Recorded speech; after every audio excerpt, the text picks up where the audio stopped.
Welcome to this week's Smackdown Recap. As always in these recap videos, we go over everything you need to know about this important episode of WWE. I give my final thoughts on the show at the end of the video, and you guys can leave me your thoughts on the show down in the comments below. That ranges from anything that happened in the show, not just one specific topic, just anything that happened in the show, or anything you really want me to know. Just leave it all down in the comments below. But before we get anywhere into the video, be sure to like the video, subscribe to the channel, go follow the frickin' socials. That includes my Instagram and my X account. Those links, like I said, are in the description of this video. Go following those, subscribing to the channel, liking the video, commenting, all that helps me out a ton. More than y'all would ever know, honestly, but just do all that, helps me out a ton. But now, let's get right on into today's SmackDown recap. Alright, y'all, and we kicked this show off with a freaking banger, man. We kicked it off with Logan Paul and John Cena. So we start off, Logan Paul comes out, and he pretty much contrasts a lot of things that Cena said about Paul last week on SmackDown. He says, or Logan Paul says that he brings everything to the business. He says he brings value, he brings money, he brings views, he brings a lot of things, according to Logan Paul. Obviously, that is realistically true if you think about it, but we're not going to really go too much on that. Obviously, because the reason I say that contrasts what Cena said about him really last week is because Cena really pretty much said a lot of what Cena said last week was really saying that Logan Paul doesn't bring much of value. He's really only in it for him. So that's why I kind of say it contrasts what Cena said last week. But yes, Logan Paul does say that. He says that John Cena better be afraid, because I'm not just gonna be Logan Paul basically at Paris. Pretty much saying that he is going to be a better version than himself, and he's going to be even better than Cena at Clash in Paris, which is obviously this Sunday. That's kind of mostly what Logan Paul says there, until finally John Cena comes out. And I'm really gonna, John Cena said a lot, and he said a lot of great stuff, but I'm really gonna kind of sum up what you need to know here. So one of my favorite things of this promo, was obviously one of the most important things of this promo as well, was the Doctor of Thugonomics reference from John Cena.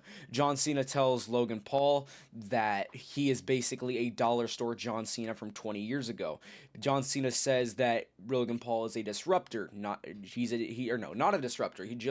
Logan Paul is not a disruptor. He's a wannabe in the wrestling community, or in the wrestling world. But he says that Logan Paul runs around and he uses the brass knuckles. He cheats his way, and he says that was John Cena 20 years ago. Except mine said word life. Oh my god, that was absolutely fire when he said that, man. And honestly, I'm not gonna lie. Are we going to see Doctor of Thugonomics Cena on Sunday, man? I think it's possible after what he said here. I'm not gonna lie. I think it's definitely possible, so I will absolutely be hyped if that happens. So I'm gonna keep my fingers crossed, but hopefully that does happen and we see Doctor of Thugonomics Cena on Sunday.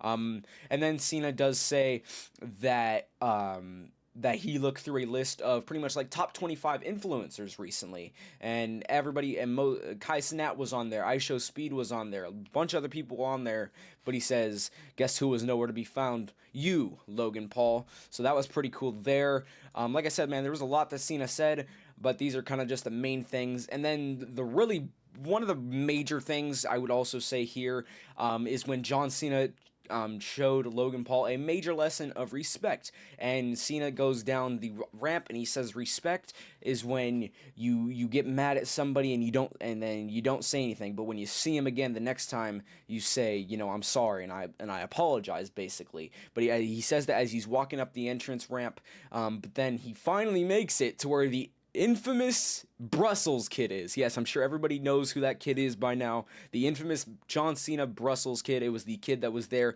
immediately after John Cena's heel turn, I believe. I'm sure a lot of people have seen images of that kid, but he was there tonight, and John Cena walks up to him and he says to the kid, I'm sorry, and I thank you, and I love you, basically. So I think that was very cool to see there, that that kid was there. I think that was absolutely awesome. So really, those were really the main things here. And then obviously at the end of the promo, John Cena does tell Logan Paul to obviously bring his A game, because you need to prove to all these people that you are the best, and you need to prove to these people that you can show what you speak, basically. So those are really the main things that Cena and Logan Paul did say here. But man, this promo was absolutely awesome. I love this promo, and like I said, there was so much more to it. Those were just kind of the main highlights, if I feel personally. Like I said, man, great promo, great opener, absolutely freaking loved it. Alright, and next up we moved on to what was supposed to be a women's tag title match, but that actually turned into not be that. So, as Charlotte and Alexa Bliss were making their entrance, we had Chelsea Green and Alba Fire come out and they took out Charlotte Flair. They were trying to get an advantage in the match, but that actually writ Charlotte off, and she was not able to compete in this match. So it ended up turning into Alexa Bliss versus Chelsea Green.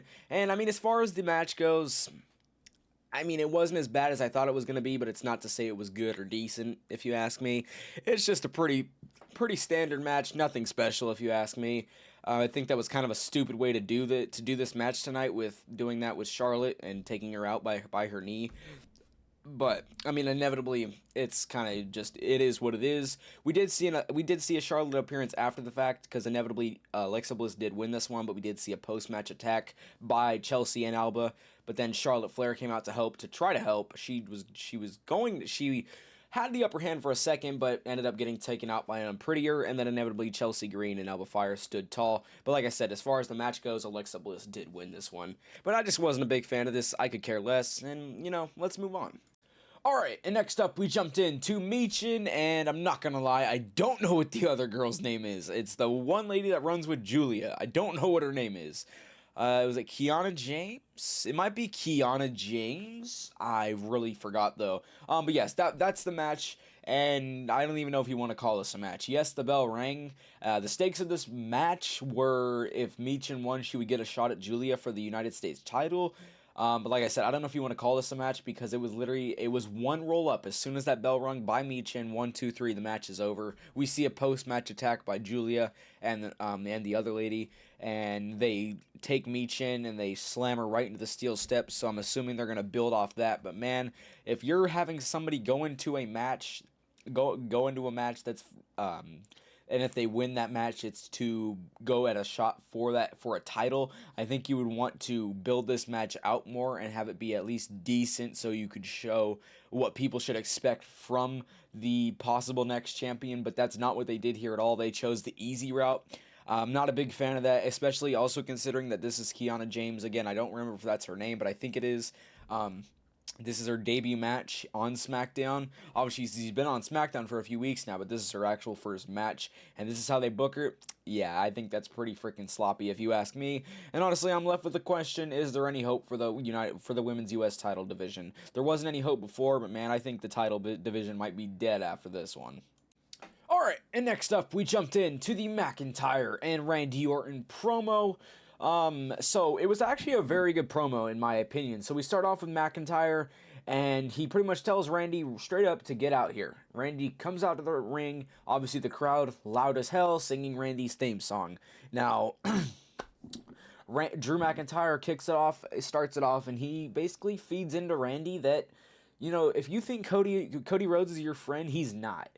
And that's because you hesitated at in the King of the Ring finals, but guess what? Cody didn't. He took the opportunity, and he did that because he knew how to. You told him how to, so he did so. That's how you know he's not your friend, Randy, because he's hurt you. But what have you done for him? You've done everything for him while he has hurt you. So McIntyre just trying to feed that into Randy Orton to have him turn against Cody Rhodes. Obviously, that does not work, and Randy Orton in return says, McIntyre, if you think that what I did last week to you when I RKO'd you is to help Cody, no, it's because I think you're a prick. And then we didn't have any more promo after that, and then we just had a brawl. Not really a big brawl, just kind of like a small brawl. Nothing too crazy. We saw a headbutt from McIntyre to Randy. Then we saw the vintage Randy Orton DDT to McIntyre. Then we saw a bunch of RKOs to security and officials. Randy was going to try for the punt kick on McIntyre. McIntyre rolled out of the way. You get the gist. That's really all it there. I do wish we saw a little bit more of a promo, but again, I'll take the action too, man. But overall, I think this segment was very good, and for the most part, I really did enjoy it.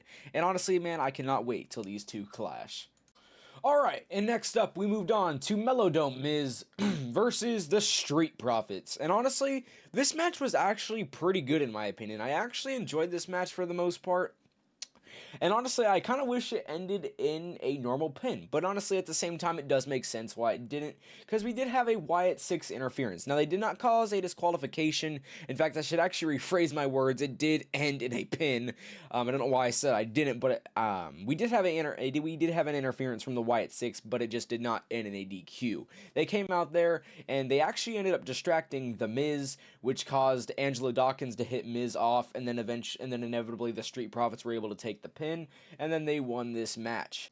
So yeah, but for the most part, I actually did enjoy this match, man. I enjoyed the Wyatt 6 little interaction there. I think that was awesome. And obviously, we're going to most likely continue to see that with the Wyatt 6 in men's tag matches over on Smackdown over the next few weeks, and obviously for the next few months, of course. But like I said, inevitably, I did enjoy this match. Alright, and then we have now finally reached our main event of the night, which was Sami Zayn versus Solo Sikoa for the United States Championship. Oh, man. This one is only unfortunate for me personally, because it was actually spoiled before the show for me, because I accidentally looked on Instagram and I saw that, who the winner was, and it sucked because it was before I'd actually watched the show. But yeah, so we'll talk about this match, man. So this was a great match, there was times where I thought, oh, Sami's gonna win, but no, he doesn't win. There was times where I thought, oh, okay, Solo's gonna win right now, and, it didn't end up happening, but then finally, we did have Sami Zayn take the W, and Sami Zayn is your new United States champion. Of course, we did have an interference from the MFTs and Jacob Fatu and Jimmy Uso, I believe. I know for sure Jacob Fatu and yes, Jimmy Uso was out there. But really, I'm very glad that Sami is champion, absolutely. But at the same time, it definitely feels like something was just incomplete or just sloppy from Solo's U.S. title run. Because it was, in my opinion, Solo's U.S. title run was definitely not that good at all.